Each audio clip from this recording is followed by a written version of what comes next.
Welcome to Deep Sleep Stories and to a quiet place at the edge of a still lake where the night is soft as velvet and the old wooden dock waits beneath the stars. Settle in now in whatever way feels most comfortable. Let your body find the support beneath it. Let your hands become loose, your shoulders easy, your face soft. The day has already given what it could, and now it may drift away. Like a leaf released onto dark, peaceful water. Take a slow breath in, cool and clean, carrying the faint scent of pine, lake water, and distant wildflowers. Let the breath leave again, gently, as though it were a small breeze moving over the surface of the lake. With every exhale, the edges of the world can soften. Thoughts may come and go, but they do not need your attention. They can float out across the water, dimming beneath the moonlight. Tonight, the story will carry you to a lakeside dock on a velvet night where a gentle traveler rests beside quiet water, listens to the murmuring reeds, and discovers how deeply peaceful the world can become when everything slows. For a little while you are there. The air is cool but not cold.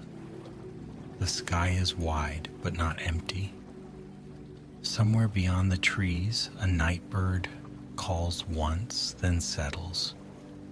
The dock stretches outward into the patient dark, and the lake holds the reflections of the stars as though it is keeping them safe. And as your breathing grows steady, the story begins to move away from you, so that you may simply listen.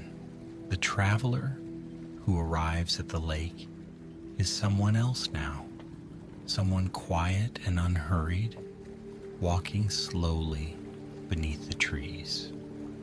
Her name was Mara, and she'd been following a narrow path through the pines since the last light of evening faded from the hills. The path was familiar, though she had not walked it in a long while. It curved between ferns and low blueberry bushes, over roots that rose like sleeping animals from the earth, and past stones softened by moss. Above her, the trees leaned together, not to close the way, but to shelter it. Mara carried little with her. A folded blanket rested over one arm. In the pocket of her coat was a small tin cup, a smooth river stone, and a bundle of lavender tied with thread. She had brought these things without needing to think too much about why. Some nights asked only for simple offerings, and someone willing to arrive slowly. The moon had risen by the time Mara heard the lake. It was not a loud sound. It was more like a breath being taken and released, a soft brushing against stones, a hush beneath the crickets. The trees opened at last, and she stepped out onto the bank where the grass grew fine and silver in the moonlight. There was the lake, wide and dark and perfectly calm. It lay in a hollow between low wooded hills, sheltered from the stronger winds of the world. The water did not appear black exactly, but deep blue, almost purple, with a sheen like velvet brushed by an unseen hand. Every star above had found a place within it. The moon floated upon the surface in a trembling path that reached from the far shore toward the dock. The dock was old, though not abandoned. It had belonged to the lake for so long that it seemed less built than grown there, its weathered boards silvered by rain and sun, its posts dark where the water held them. At its far end sat a low wooden bench, simple and smooth, facing outward toward the open water. Mara paused before stepping onto it, not because she was afraid, but because the place seemed to ask for a pause. The lake, the dock, the trees, the night itself all appeared to be listening. So she listened too. There was the slow lap of water against the posts. There was the delicate rubbing of reeds near the shore. Far off, perhaps on the other side of the lake, a fish broke the surface with a soft circle of sound, and then the water gathered itself back into stillness. Mara stepped onto the dock. The first board gave a low, kind creak beneath her foot. The next answered in a quieter tone. She walked as though she were moving through a song she did not want to interrupt. The wood was cool through the soles of her shoes, and the faint dampness of night had settled over it. When she reached the bench at the end, she unfolded her blanket and laid it down. For a while she did not sit. She stood looking out across the lake, letting the sight of it fill her slowly. There was a cottage on the far shore, its windows dark. Beyond it, the hills were gathered in shadow. A mist had begun to form just above the water, so fine it seemed woven from moonlight. It drifted near the reeds and moved in pale ribbons, curling and uncurling without hurry. At last, Mara sat. The bench held her with a quiet steadiness. She set the tin cup beside her and placed the smooth river stone on the blanket near her knee. The stone had come from this very lake years ago, found by her as a child when she had spent summers at the shore. It was round and gray, with a thin white line curving across it like a tiny road. She ran her thumb over that line and felt its coolness.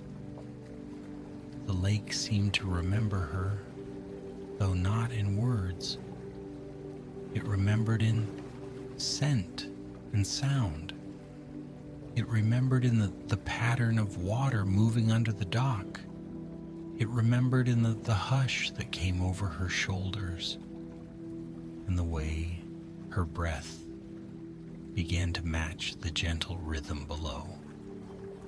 Mara had not come to the lake with a question, or perhaps she had come with too many questions, and the lake, wise in its silence, received them all without asking her to name them.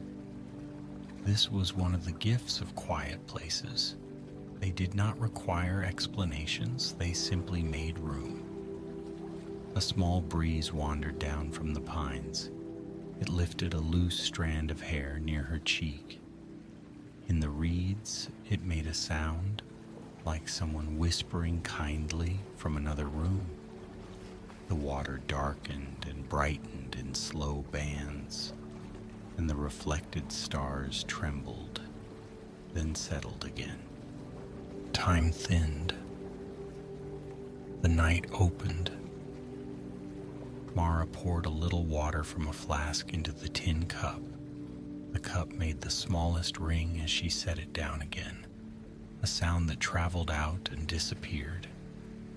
She held the lavender bundle to her face and breathed in its soft sweetness. Then she placed it on the bench beside her, where the breeze could lift its scent and carry it gently around. The night deepened. Above the hills, the sky had become rich and dark, softened everywhere by stars. Mara, looking up, felt the pleasant smallness that came beneath such a sky. It was not a lonely smallness. It was the peaceful kind, the kind that allowed burdens to shrink until they were no heavier than seeds. A memory came to her then, gently, like something rising from deep water. She remembered being small on this dock, wrapped in a towel after swimming, her grandmother sitting beside her. Her grandmother had once told her that every lake kept a listening heart beneath its surface. Mara had asked what the lake listened for. For footsteps, her grandmother had said, for rain, for the moon, for anyone who needs a little silence. Mara smiled in the darkness. The memory passed through her without ache.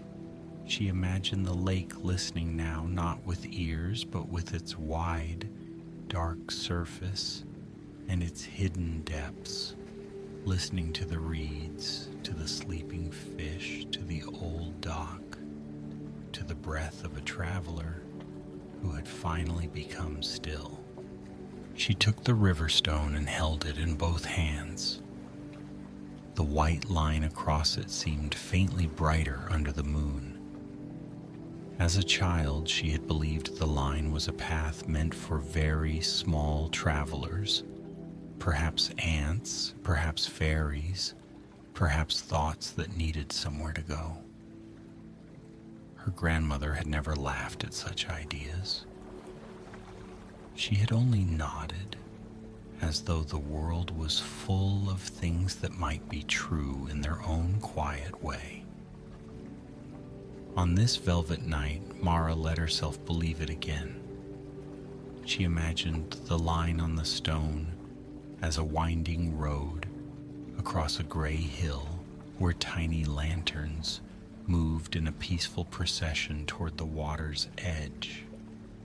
The vision was almost too small to hold, but it warmed her palms like a quiet song about safe journeys, soft beds, and the kindness of returning home. She closed her hands around the stone and let the tiny vision fade. Perhaps it was only imagination. Perhaps imagination was one of the ways the night spoke.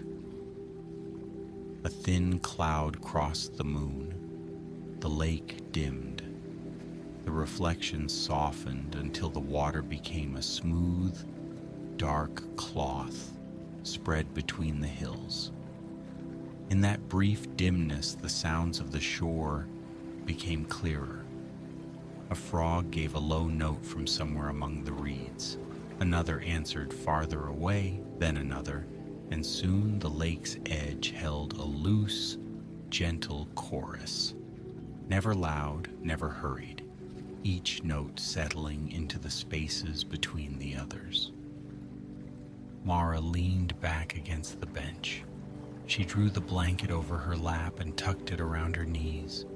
The air smelled of water, pine resin, damp earth, and lavender. From time to time, the dock moved almost imperceptibly beneath her. Not enough to sway, only enough to remind her that it belonged partly to the lake. Out on the water, the mist had drifted farther from shore. It lay in long, pale bands, and where moonlight touched it again, it glowed faintly. Mara watched as the mist slowly took shapes, then lost them. It became a sleeping swan, then a low hill, then a wide sail with no boat beneath it. It became a bridge. It became nothing. It became breath. From the far side of the lake came a warm amber light. Mara noticed it gradually, as though it had been there for some time before she saw it. A tiny glow moved between the trees beyond the opposite shore. It did not flicker like a fire, nor beam like a lamp. It floated low, just above the ground, pausing now and then drifting onward. A second glow appeared behind it, then a third. Fireflies, perhaps, yet they were larger than any fireflies she had known, and slower. They moved with an untroubled grace, like thoughts that had forgotten to be urgent. The glows wandered down to the far shore and hovered there among the reeds. Their reflections touched the lake as faint golden marks. Mara felt no need to explain them. The lake at night had room for ordinary things and wondrous things alike. Some lights were insects, some were cottages, some were stars, some were simply lights that came when the world was quiet enough to notice them. The amber glows drifted out across the water. They moved in a loose circle around the moon's path, and the mist opened for them. As the lights drew nearer, Mara saw that each one was cupped within a tiny boat made of curled bark. Their sails were translucent leaves, pale and fine, and the lanterns at their centers glowed as though lit by captured sunset. One by one, the little boats passed near the dock. They did not stop, but they came close enough that Mara could see droplets of water shining along their edges. There were no sailors inside them. No hands guided their leaf sails. They moved as if the lake itself were carrying them wherever they needed to go. Mara understood, in the quiet way one understands things in dreams, that these were the lake's lantern boats.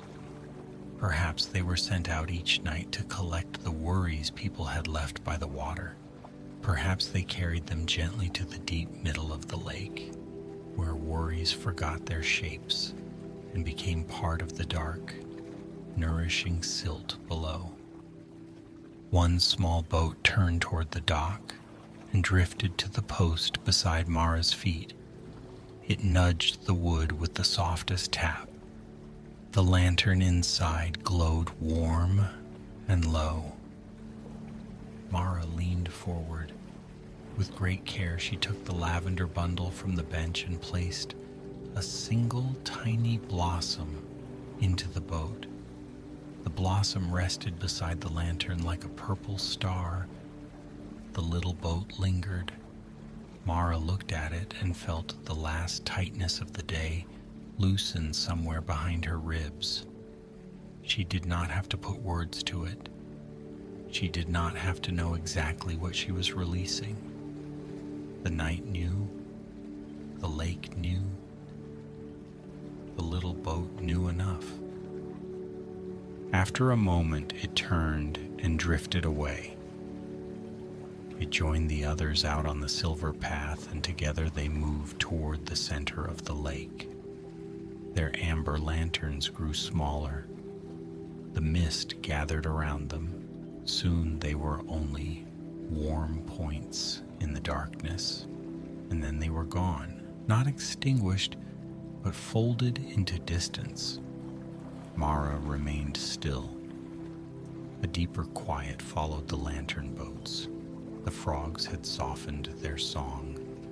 The crickets seemed farther away. Even the water moved with a slower sound, brushing the dock posts as if smoothing the night itself. Mara's eyelids grew heavy, not with exhaustion, but with ease. She let them lower for a breath or two, then opened them again. A loon called from far out on the water. The sound rose pure and silver, traveling over the lake in a long, wavering line. It held a little loneliness, perhaps, but also beauty. And the loneliness was not painful. It was spacious. Mara listened until the final note faded into the hills. Her breathing became slower still. She did not notice when the cloud passed fully beyond the moon. She only noticed the feeling of being held by the night, not tightly, but gently, as water holds a reflection without keeping it. A small silver ripple touched the dock, then another. Near the surface, just below the moon's reflection, a fish moved lazily through the shallows. Its back gleamed for an instant, then vanished. The ripple widened in rings, becoming softer, thinner, until the lake had taken them back completely. Mara opened her eyes. The lake seemed different now, though nothing had changed. It was deeper somehow, more inward. The hills looked like sleeping animals curled around the water. The trees were dark and tender.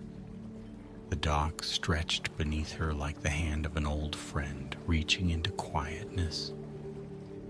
She lifted the tin cup and drank.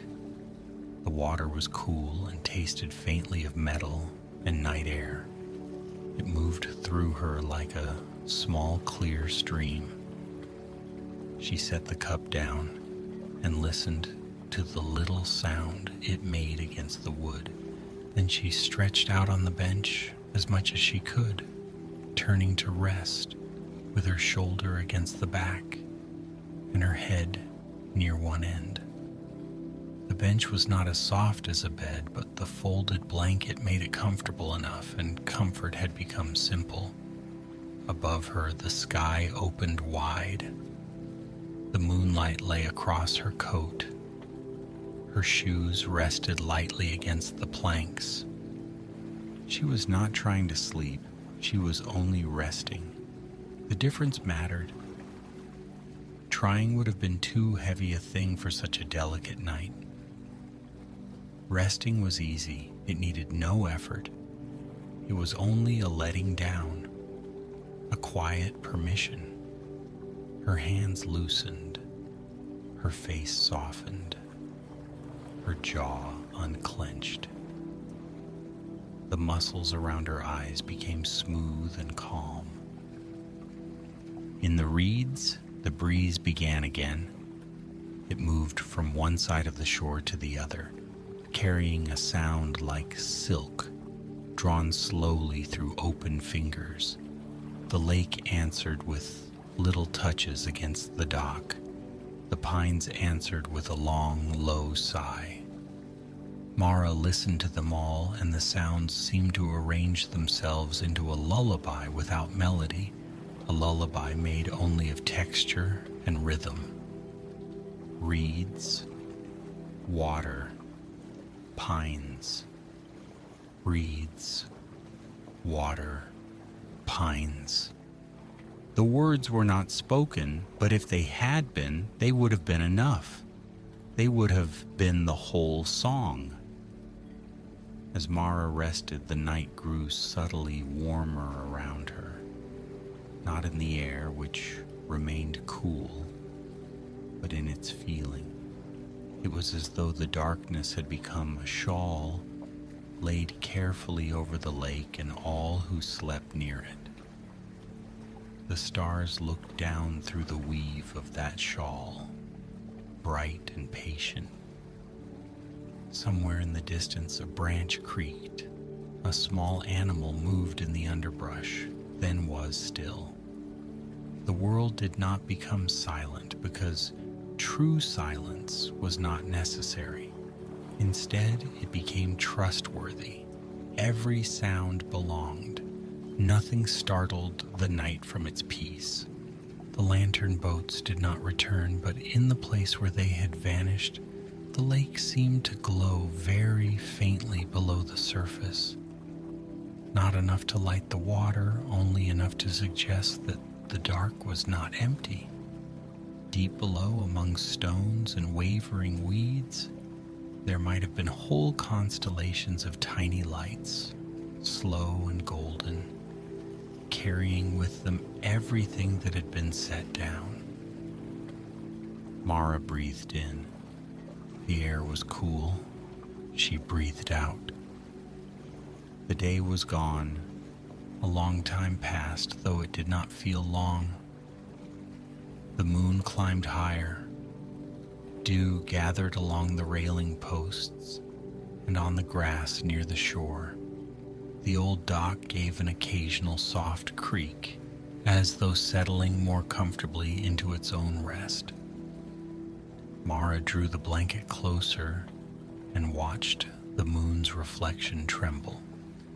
The dock, the bench, the cup, the stone, the lavender, all of it seemed arranged with a careful gentleness, as though the night had made a small altar of ordinary things.